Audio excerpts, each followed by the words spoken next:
আজকে শোক দিবস পালন করেন, রসিকতা করেন জাতির সাথে। আবু সাঈদের বুকে এইভাবে গুলি করার পর এজাহারে লেখা হয়েছে আন্দোলনকারী ইট পাটকেলে ফাইজলামি করেন আমাদের সাথে। আমিও প্রতি রাতে ঘুমাতে পারি না। কালকে ফোন এসেছে, বেসরকারি বিশ্ববিদ্যালয়ের ছেলেমেয়েদেরকে ভাটারা থানায় ধরে নেওয়া হয়েছে, অত্যাচার করা হয়েছে। কালকেই ফোন এসেছে বাংলা বিভাগের একজন ছাত্রকে ধরে নিয়ে যাওয়া হয়েছে।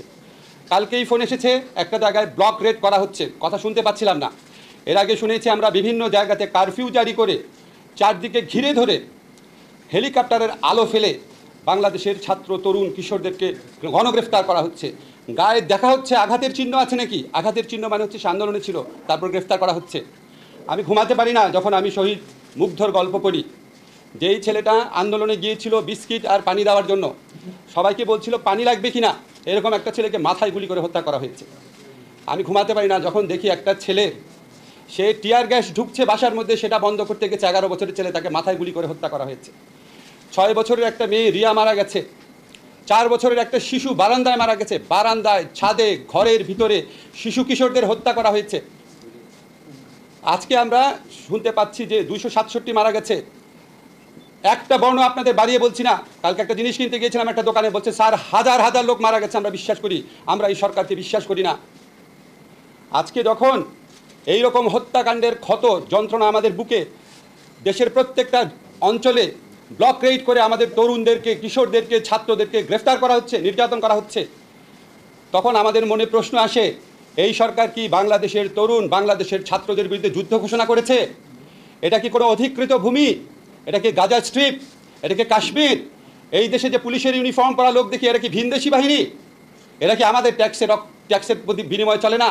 এরা কি আমাদের অর্থে লালিত না? এই অস্ত্র কি আমাদের অর্থে কেনা না?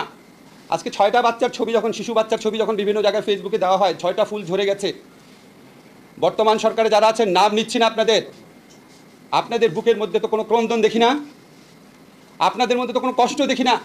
সারাক্ষণ স্থাপনা স্থাপনা স্থাপনার জন্য কষ্ট। এটা তো আমাদের টাকায় করা, আমরা কষ্ট পাবো, আমরা যন্ত্রণায় ভুগবো। আপনার তো মেট্রো রেলে চলতে হয় না, আপনারা তো রাস্তা যাওয়ার সময় সমস্ত মানুষকে আটকে রাখেন বেআইনিভাবে। আজকে এই 6টা ফুল যে ঝরে গেছে, আজকে যে 19টা অপ্রাপ্তবয়স্ক মানুষ মারা গেছে, আজকে 21 জনকে বেওয়ারিশ লাশ হিসেবে দাফন করা হয়েছে। আজকে কালকে দেখলাম একটা মাকে ভিডিওতে রাস্তার মধ্যে কাঁদতে কাঁদতে আছড়ে পড়ছে যে আমার ছেলেটা কোনো আন্দোলন ছিল না, বাজার করতে গেছে, তাকে গ্রেফতার করা হয়েছে। এই সরকার কি সমস্ত তরুণ কিশোরদেরকে গ্রেফতার করবে? আপনারা যে লক্ষ লক্ষ তরুণ কিশোর ছাত্রের বিরুদ্ধে দাঁড়িয়েছেন, তাদের অভিভাবক আছে, তাদের পরিবার আছে, তাদের সমব্যথী মানুষ আছে। 71 সনের যুদ্ধে আমরা প্রমাণ করেছি, বাংলাদেশের হৃদয়ে গুলি করা হলে বাংলাদেশের প্রতিটা ঘর সেই যুদ্ধে যোগ দেয়। আজকে প্রতিটা ঘর থেকে ক্ষোভ, প্রতিটা ঘর থেকে সেই প্রতিরোধের আহ্বান। আপনারা এটাকে আর তুচ্ছ-তাচ্ছিল্য করেন না। কেন আন্দোলন হচ্ছে এগুলি বলে জাতির সাথে ঠাট্টা মশকরা করেন না। আন্দোলন হচ্ছে হত্যাকারীর বিচারের দাবিতে, আন্দোলন হচ্ছে গণরুম কেন্দ্রিক যে টর্চার সেল। পৃথিবীতে কোনো বিশ্ববিদ্যালয় আছে নাকি, চ্যালেঞ্জ করলাম, পৃথিবীতে কোনো বিশ্ববিদ্যালয় আছে নাকি যে বিশ্ববিদ্যালয়ের প্রতিটা ছাত্রাবাস টর্চার সেল রয়েছে? সেই টর্চার সেলে ছাত্রদের মৃত্যুর খবর আপনারা পেয়েছেন। জোর করে কৃতদাসের মতো গেস্টাপো বাহিনীর স্টাইলে সেখানে অত্যাচার করা হয়। এগুলি তো মিথ্যা কথা না, দিনের পর দিন পত্রিকাতে এসেছে। আজকে সেই গণরুম কেন্দ্রিক নির্যাতনের অবসান চেয়েছে ছাত্ররা। কেন আন্দোলন বুঝতে পারেন না? যেই উপাচার্য প্রক্টররা তাদের প্রতিরোধ করতে, তাদের প্রতিরক্ষা দিতে ব্যর্থ হয়েছে, জাহাঙ্গীরনগরে গেট লাগিয়ে দিয়েছে, এগুলো তো নতুন ঘটনা না। আজকে তাদের পদত্যাগের দাবি আসছে। শিক্ষার্থীদের অরিজিনাল যে দাবি ছিল 9 দফা, যেটা আমরা বিশ্বাস করি জোর করে চেঞ্জ করে দেওয়া হয়েছে, সেখানে দাবি ছিল যে দায়ী মন্ত্রীদের পদত্যাগ। আজকে এই দেশের তরুণ কিশোরদের বিরুদ্ধে 70-80 বছরের বৃদ্ধ বতায়ু প্রজন্মের মন্ত্রীরা তাদের বিরুদ্ধে ছাত্রদেরকে লেলিয়ে দিচ্ছে। আমাদের দেশের তরুণ সমাজের একটা অংশকে কৃতদাস এবং গণরুমের টর্চার সেলের ভিকটিম বানানো হয়েছে, আরেকটা অংশকে খুনি বাহিনী বানানো হয়েছে। এই প্রক্রিয়াতে যারা সরাসরি যুক্ত, যারা সরাসরি নির্দেশ দিয়েছেন, তাদের বিচার চেয়েছে। এটার মধ্যে অন্যায়টা কোথায়? ছাত্ররা কি বলেছে সরকারের পতন চাই? ছাত্ররা কি বলেছে নতুন নির্বাচন চাই? তারা তো এগুলি বলে নাই। আপনারা এই দাবি মেনে নিচ্ছেন না কেন? সমস্যা কি? আজকে আবু সাঈদের বুকে এইভাবে গুলি করার পর এজাহারে লেখা হয়েছে আন্দোলনকারী ইট পাটকেলে ফাইজলামি করেন আমাদের সাথে। এই ফাইজলামি মানুষের বুকে ক্ষত হয়ে থাকে না? কতজনকে মারবেন? আমাদের সন্তানরা আমাদের সাহস দেয় এখন, আমাদের কিশোররা আমাদের সাহস দেয় এখন। আমরাও ভয় পাই না, আমরা অত্যাচারের ভয় পাই না। এই হত্যাকাণ্ডের বিচার করতে হবে, এখানে কোনো ছাড় নাই। আজকে শোক দিবস পালন করেন, রসিকতা করেন জাতির সাথে।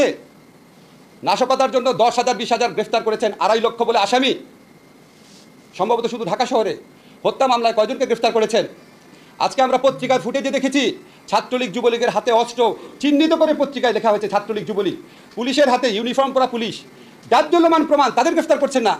নাশকতা কে করেছে কোনো ফুটেজ তো দেখি নাই, কোনো ভিন্ন মতের দলের নেতার তো নির্দেশ দেখি নাই নাশকতা করো, হতে পারে ওনারা জড়িত আছে, কিন্তু কোনো প্রমাণ নাই এখনো।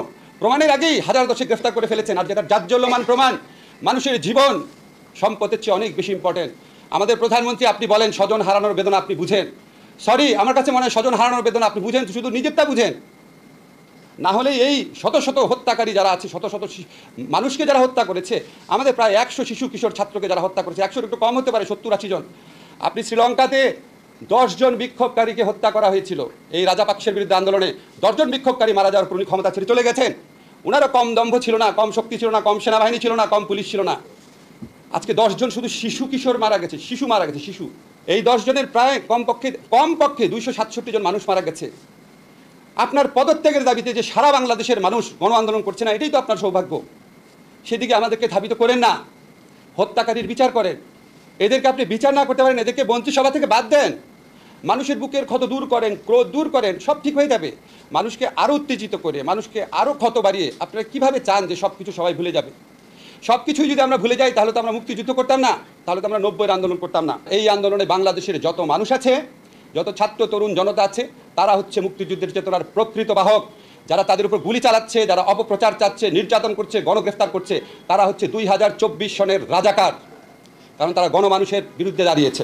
আপনাদের সরকারের কর্মকাণ্ড দেখে মনে হয় আপনাদের বুকের মধ্যে এই প্রত্যয় জন্ম নিয়েছে যে রক্ত যখন নিয়েছি আরও রক্ত নিব, বাংলাদেশের ভিন্ন মতকারীদের নিশ্চিহ্ন করে ছাড়বো ইনশাল্লাহ। Please stop it.